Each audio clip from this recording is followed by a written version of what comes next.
Welcome to the Aging Well podcast. I'm Jeff Armstrong here with Corbin Bruton. In this and the episodes that follow, we will share candid discussions on aging and hear from the experts.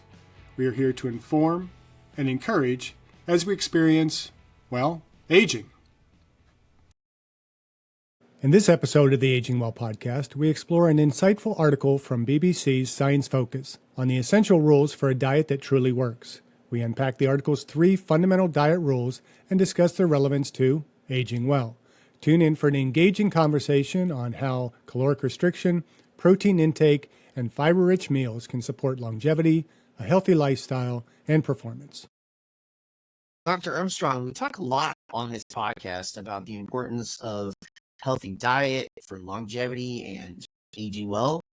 And I came across this article in the BBC Science Focus title, The 3 Rules Your Diet Needs to Actually Work. So I thought this might be a good topic to discuss today. Yeah, and before we dive into the article, let's first establish what we mean by diet. The article refers to diet from the perspective of weight loss. You don't like the usage? I don't. And there's a lot of reasons why. I mean, we tend to think of diet as, I'm going on a diet. I have to, lose weight. I'm going to go on Weight Watchers. I'm going to go on keto, or I'm going to do this or that to try and lose weight. And diet isn't all just about losing weight. Our diet is what we are eating habitually that gives us the nutrients, the fuels that our bodies need to be able to function. And we could talk in terms of good diet versus bad diet, healthy diet versus unhealthy diet. From that perspective, in that, if I'm eating just junk food, processed food all the time, that's not a healthy diet. But with regard to losing weight, there's really 3 basic diets that we would be on in order to manage our body composition. And that's what I prefer to look at when I'm talking about taking a diet and then using it to affect my weight, or more specifically, my body composition, how much fat I have, how much lean tissue that I have. And from that perspective, I think there's really only 3 diets. You have the hypercaloric diet, which is where we are consuming more calories than our body requires. And as a result, we are putting on weight. We're gaining, generally that we're talking about gaining body fat. Although with lean muscle tissue, you still need to be in a more hypercaloric state in order to add muscle, because it needs to store that energy or that fuel as muscle. Then you have a eucaloric diet, which is a diet where our calories in is basically equaling calories out. And so from that perspective, we're not gaining any weight. We're eating and we're exercising, we're active or we're not active, but our body weight isn't changing very dramatically. I mean, you're going to have a little bit of fluctuation in there, but not a lot. And then you have a hypocaloric diet, which is what they're talking about in this article, where we are consuming fewer calories for the purpose of losing body weight. And ideally, again, that body weight should be fat, not just weight. And a lot of times people, when they diet, they look at only the scale and they only look at reducing calories. And I think there's a lot more to that. But from the article, what are the 3 diet rules proposed in the article? Yeah, so they have restrict your calories the right way, eat meal high in protein, and eat meals high in fiber. So nothing really novel there, would you say? No, not at all. Yeah, so, I mean, obviously, as I was talking about, when we're managing our body composition, it's hypo, or eucaloric. And we want to restrict our calories in the right way. And I do wholeheartedly agree with that. And we could probably talk a little bit more about what the article says about what is the right way. But restricting calories, we need to be in a caloric deficit in order to lose weight. And so how are we going about doing that? If we're just starving ourselves completely, we're not going to be very effective in losing weight, and it's not going to be good for our health. On the other extreme, we could be doing excessive amounts of exercise in order to create that caloric imbalance, and that's not going to be the right way either. And so when we're talking about restricting calories, we want to be reducing or putting ourselves in that caloric deficit to where it's not too large of a deficit, that we're probably losing weight somewhere in the neighborhood of about 1 pound to 2 pounds per week. If we're losing at a faster rate than that, we're more likely to be losing water, and we're more likely to be kind of putting ourselves into a situation where we're going to negatively affect our metabolic rates. I mean, yeah, but if you're taking one of the things that they're saying, especially high protein meals as a part of their diet, isn't that going to, in a roundabout way, lower the calories because you're feeling more full? You're feeling more, I'm not really hungry right now. I just ate a whole chicken breast. And so you're not getting if you're focusing more on carbs, you're going to get those insulin spikes, which will then drop, which then your body's going to produce more ghrelin, and you're going to be like, man, I'm hungry, which causes us to overeat. Is that not the case? Well, I think there's a lot more nuance to that, and there's a lot more research coming out with regards to that. And it's interesting. I was just listening to a podcast with actually Mark Gaberline, who we're going to have on the podcast here in the near future, where he was talking with a scientist about researching low protein diets. And there's some evidence that low protein can actually increase longevity, which I really question, partly because that's being done in animal models. It's a little bit different than in human models. For humans, we need protein in order to maintain our muscle mass and to maintain bone density too. We tend to think of protein only in regards to muscle, but it's also going to be involved in maintaining our bone tissue as well. And activity is going to be important in there. And so seems to be a little bit more of a need for a high protein diet in the aging population and the growing population. I'm thinking younger people as well. So a little bit higher protein, and what is high in protein, I think, is a bit more questionable. And we'll have to talk about kind of what the article, says in regards to high protein. What is high protein? We generally recommend about 1 gram per pound of body weight. I would argue that is probably on the high side. So that is a high protein diet. Can you get by with less of that? Yeah, you could go as low as probably about 0.6 grams per pound of body weight and still be able to maintain fairly good function. It's arguable whether on that lower end of protein, you're going to be able to maintain muscle mass and function quite the same as you would pushing it up to about 0.8 to 1.0. So high protein is important from the standpoint of having enough protein to sustain muscle hypertrophy, maintain muscle mass, stave off sarcopenia and that type of stuff. Whether or not high protein prevents you from eating a lot of calories, that really is probably going to be a bit more individualized and maybe linked a little bit more to individual genetics. But too much protein, high protein, along with high carbs and high fat, high calories in general, is going to continue to make you fat. So too much protein can still make you fat if it's in excess of what your body needs for calories. Now, yes, it's a lot harder to consume a really high protein diet and overeat. Partly budget wise. I mean, it costs you a lot to buy all that meat if that's all you're going to be eating. But I don't know that it's necessarily going to have a huge effect in terms of restricting your eating. It's going to be better than eating much more of your calories through carbohydrates. But again, depending on the type of carbohydrates you eat, is going to have an impact on how many calories you're actually consuming as well. And that's what brings us to their third rule, which is eat meals high in fiber. If you're choosing carbohydrates that are higher in fiber, that gives you a greater sense of satiety as well. You can also argue that eating a moderate amount of healthy fats is going to cause you to eat less too, because it gives you that sense of fullness. So I think it's kind of, a bit of a poor statement of rules to say that just those two rules are going to be the most effective. I mean, high protein, and high fiber is likely to keep you from overeating. It's going to give you a greater sense of satiety, but you can still eat too much. There's a little bit more nuance to what we need to do in order to be successful. But overall, I think there's nothing really novel to the rules that they are providing.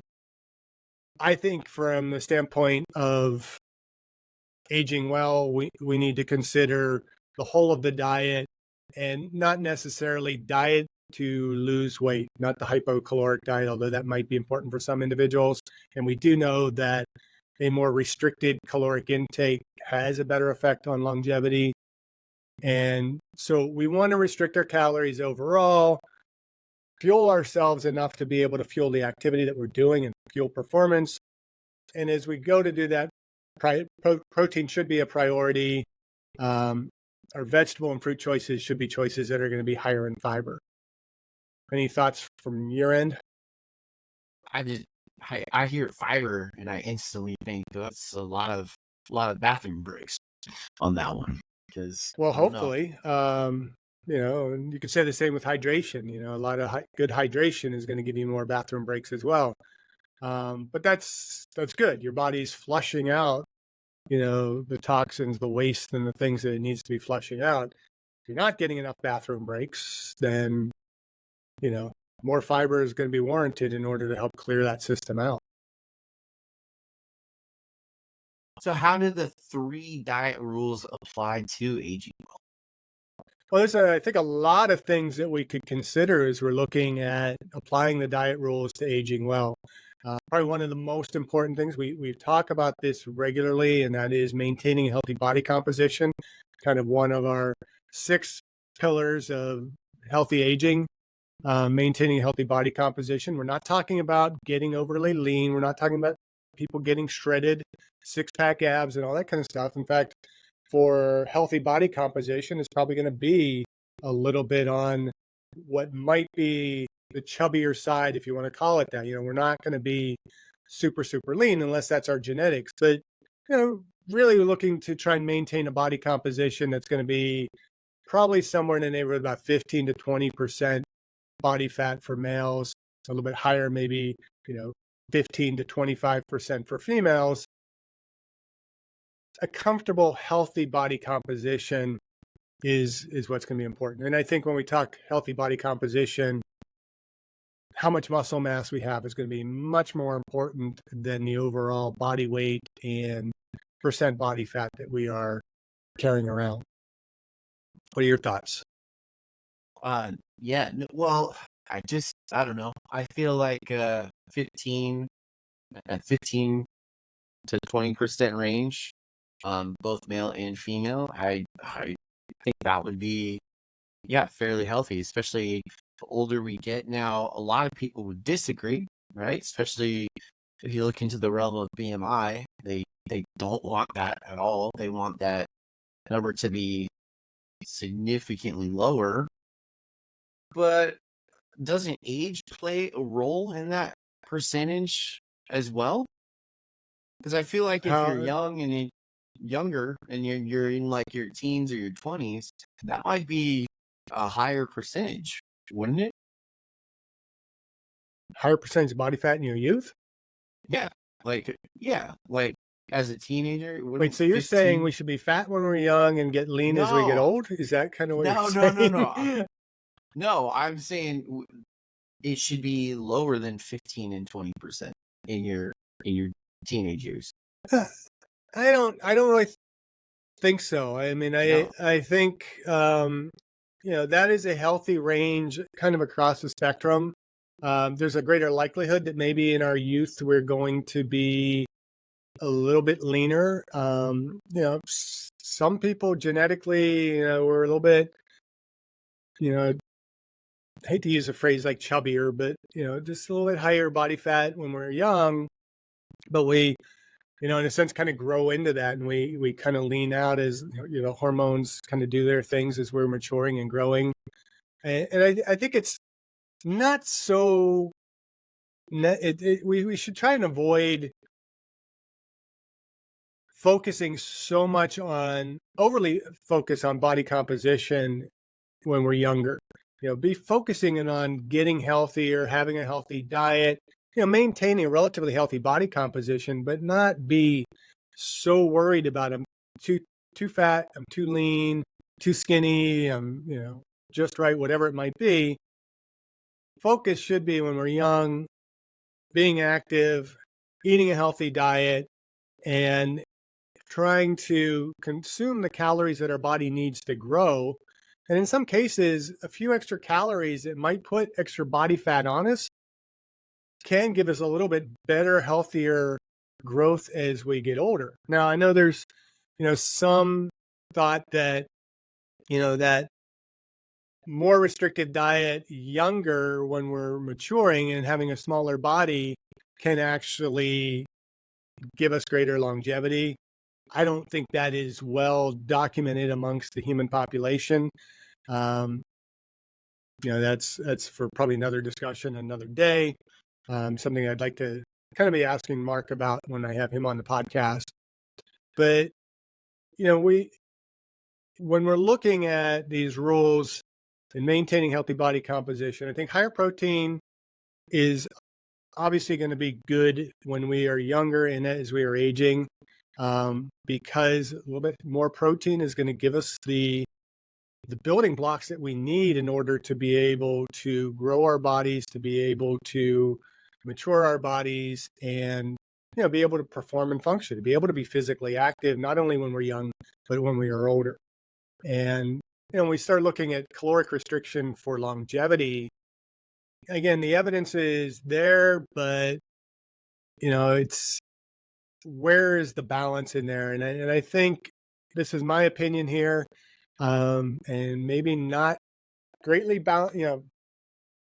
found in the literature, but I think we will probably see a little bit more of that J curve in terms of caloric restriction and body composition for longevity. That there's going to be that sweet spot where we're maintaining a healthy enough body composition that's going to allow our bodies to grow, fuel performance.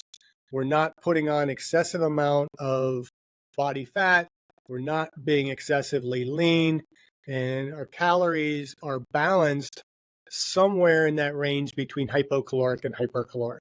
We don't want to be so hypocaloric that we're constantly restricting our body of the fuels that it needs in order to be able to grow, and develop and everything else.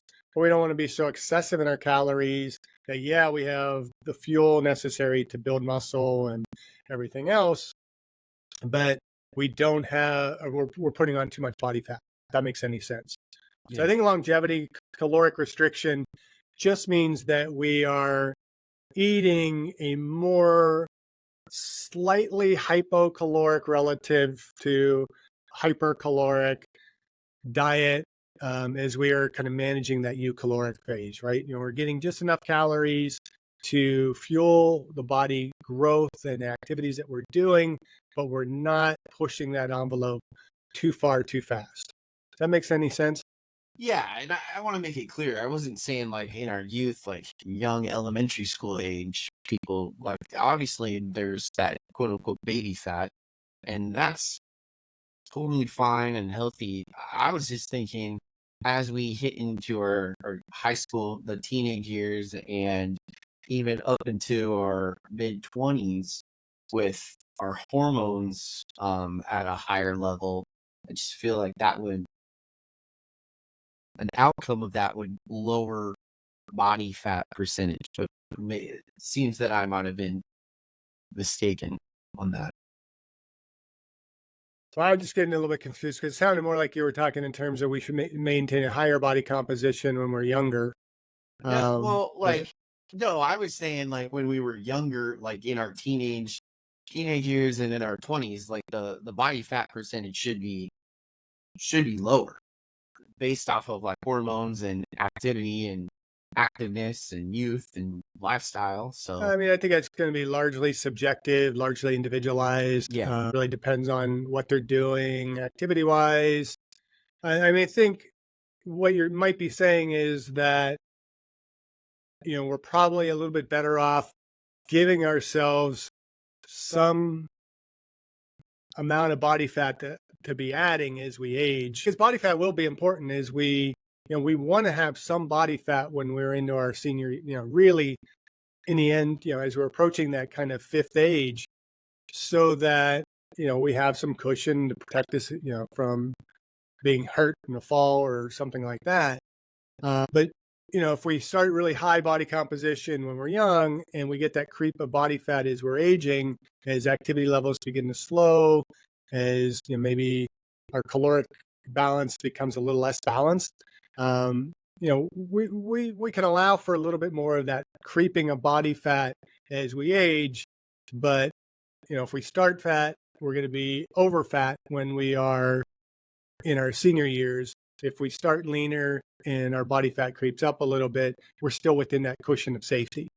So I agree with that if that's kind of what you're saying there. But I think overall, we have this tendency to look at the norms and say, okay, well, this is the ideal body composition when you are young. If you're in your 20s and you're at this percent body fat, you're in the exceptional group or the good group. But that same body fat when you are older moves you way into like the exceptional, whereas to what is still good and optimal is a significant increase in body fat. And I don't like that within the norms. I think healthy body composition is healthy body composition. And the idea is to try and maintain as much muscle mass and be as moderately lean as possible as we move through the aging process. And if I can make it from my 20s to my 100s and still be somewhere between 15 and 20% body fat, then I'm in pretty good shape, especially if I've maintained as much of that lean muscle mass as I can and I haven't added a lot of body fat. Now, if I'm losing muscle mass as I'm aging in order to maintain that same body composition, I do have to be losing body fat to compensate for that. So we would see a decrease in overall weight as we age. And I don't think the literature really supports that as being a healthy thing to see as we, attempt to age well. Speaking of aging well, as you know, on one of my honeymoons, I went to Costa Rica, and Costa Rica was amazing. And the food there was phenomenal. And it turns out that out of all of the countries in the world, um, it's documented that Costa Rica has the longest life expectancy and longevity. And one, they chalk it up to the lifestyle, but two, they also chalk it up to um, the type of meals that they have. Now they only have 3 meals a day, but they prioritize breakfast, and breakfast is this massive, massive, just it's the classic Costa Rican breakfast. It's got beans and rice and eggs and bacon and some fruit. And then lunch is usually protein, and their protein is significantly leaner. They eat a lot of chicken there. But on top of that, their beef, it's not the beef that we have here in America. They have Brahma meat, and that Brahma beef is so much leaner and it's so flavorful. And then for dinner, it's just like fruit and yogurt. So it's like they prioritize a big meal in the morning, and then as the day goes on, it just kind of gets smaller and smaller. They also take midday naps, and I am a huge advocate for that. And I think that we need to adopt that. I'm thinking, America, we need to do our midday naps. I think it's important, and let's age well with that. Okay. Well, I think, kind of back to what you're saying about the meals and, as many different, scientists and individuals talking about weight loss and what's the best diet and all that other kind of stuff. I mean, it ultimately comes down to caloric restriction, right? And if you are in caloric balance, you're not going to be gaining excessive amount of weight. And so whether you eat your biggest meal in the morning and then taper off as you get to the evening, or you have relatively small meal or no meal in the morning, or you're intermittent fasting and you save off for later in the evening, it's not going to really matter as long as you're in caloric balance. And so I think, a lot of it is just kind of cultural. There are cultures where the biggest meal is the middle meal of the day, and they might do the same thing. They maybe take a siesta or something like that in the afternoon, and then they don't eat quite as much in the evening. I think there probably is much to be said about not eating a huge meal too closely to bedtime.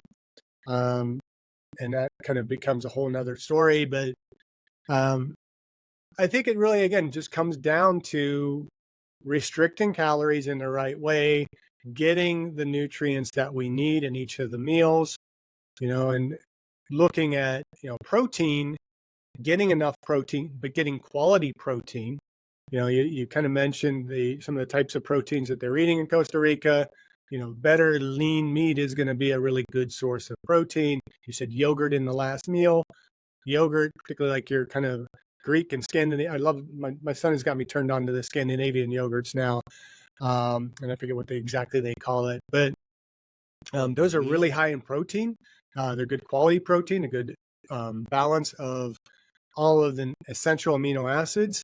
And so if you're getting good quality protein, balance across those meals throughout the day, that's going to be very important. You mentioned the beans, legumes, a lot of fruit and fiber and vegetables in their diet. Sounds very much like a Mediterranean diet. Again, the Mediterranean diet is really an overall meal composition, and how we distribute that throughout the day, that's going to vary from individual to individual, culture to culture. And, meal timing, when we talk about importance of, what we do to be successful in maintaining our body composition, again, 50% of it is roughly going to be your caloric balance. And then the next about 30% is going to be your macro balance. How much protein are we getting? How much quality carbohydrate and fat are we getting? And then you get into meal timing becomes the next big piece. And that's maybe about 10% of your success in your weight management. And so whether we have 3 balanced meals, 4 balanced meals, 3 meals that are weighted heavier in the morning versus in the evening, I don't think any of that really matters that significantly. As long as, again, we're in protein or in caloric balance. And I think it's important for the sake of utilizing the protein most effectively, is to balance that across the meals a little bit more. Now, you can have a little bit more protein in one meal versus others, but the bigger you are and the more protein your body needs, the more you're going to really have to kind of break that up into smaller chunks throughout the day. You're not going to be able to just sit down either first thing in the morning and have a big high protein meal, or follow the more intermittent fasting approach where you don't eat throughout the day and then you have one big meal at the end of the day. That's going to make it a little bit more difficult. And then when we look at glycemic index and fiber, we want to consider that relative to our training. And if we were training in the morning, well, for one thing, having that big meal first thing in the morning, is it before or after I train? That's going to make a difference. But I want to get some good carbohydrate that's easily absorbable into my system around my workout, along with some protein. Having a high fiber content in that meal is going to slow that emptying of the stomach. And so that carbohydrate isn't going to be available quite as conveniently as we would like it to be. So there's a lot to really consider when we start looking at meal timing. I think, overall, the reason that meals are successful is because they probably tend to be much more active. They are tending to eat better quality food. They are in caloric balance. They're getting their protein. They're getting their fiber. And they're doing the stuff that they need to be doing to eat meals that are promoting longevity. And there's probably a lot of other factors in there as well that make them have the better overall longevity than Americans. And you didn't mention any processed foods in there either. So we tend to eat a lot of processed foods in Yeah, this. it's crazy how high fructose corn syrup is like banned in a lot of other countries around the world. Same with soy and red dye 40 and the stuff that we have in our food as a preservative is banned and illegal in a lot of countries. And I don't know. I'm thinking that has something to do with weight and swelling and food cravings and all kinds of stuff. Oh, So yeah. I mean, there's so many different issues. I think we'll be touching into those here and there throughout the podcast with different guests and things like that. But yeah, I mean, the more we can get away from the traditional processed American diet, the better. And the more we can take that more Mediterranean approach and really focusing in on caloric balance, eating the healthier and complete proteins, whether they be meat proteins or vegetable proteins, and then getting more fiber into our diets, I think the healthier we're ultimately going to be. But so really, as we kind of look at these rules that are in the article, um, they do apply to all diets, whether we're hypercaloric, eucaloric, or hypocaloric, whether we're eating for weight loss, or I should say fat loss, performance, health, or longevity. We want to be able to emphasize again caloric balance, protein intake, more whole fruits, more veggies. yeah, I mean, totally. I think you nailed it right there.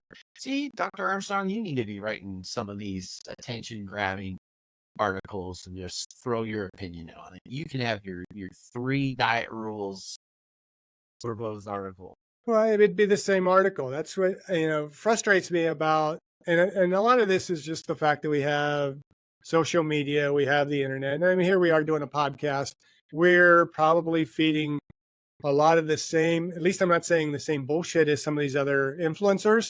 But we're giving the same science and same information that a lot of people are reporting out there. I'm hoping that we're just kind of bringing it to individuals who have an interest in being proactive in their aging and looking to improve their longevity through some of the behavioral changes that we can make, and presenting in a way that is going to resonate with people, without having to just kind of regurgitate the same stuff over and over again. And I think it's unfortunate that in our media age, we do tend to just try and package things in ways that they look prettier for people and try and draw attention to it. I think it's more important that we get the facts to people, we get that information, and then maybe dive into a lot more the why is this the case? Because there's so many articles out there with a list of these 3 things, 5 things, 10 things, 50 things, and none of it really tells us anything hugely informative. And this was a decent article. I think we need to get away from just focusing in on diet being weight loss and start looking at diet being something that we need to be doing habitually to improve longevity and to age well. So I guess in conclusion, it doesn't matter if you're doing a fad diet or not, the latest fasting, the diet supplements, it's a diet is a diet. Calories in versus calories out. If you want to lose weight, you're going to go in a hypocaloric. If you want to gain weight, you want to do hypercaloric. It's as simple as that. And then also think of diet as I'm not just here to lose weight. Think of what you put into your mouth. You're providing fuel for your body. So make sure whatever you're eating, it's the most nutrient rich foods there are. And by doing so, hopefully you kickstart yourself on a healthy lifestyle and you are aging well. Aging well. Thank you for listening. I hope you benefited from today's podcast. And until next time, keep aging well.